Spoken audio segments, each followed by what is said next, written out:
let's take a peek at replacing the trunk switch on this 2001 Dodge Intrepid.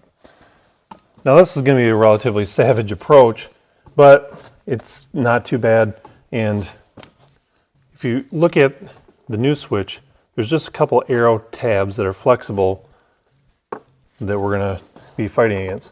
So I'm going to take my 90-degree pick tool and just pry and pop this old unit out of there.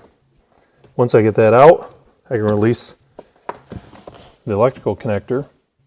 I'm going to plug in my new switch and I'll pop it into place, and just like that, the job is done. You can see this took less than 30 seconds to pop that out, and we've now popped the new trunk with our new trunk release switch.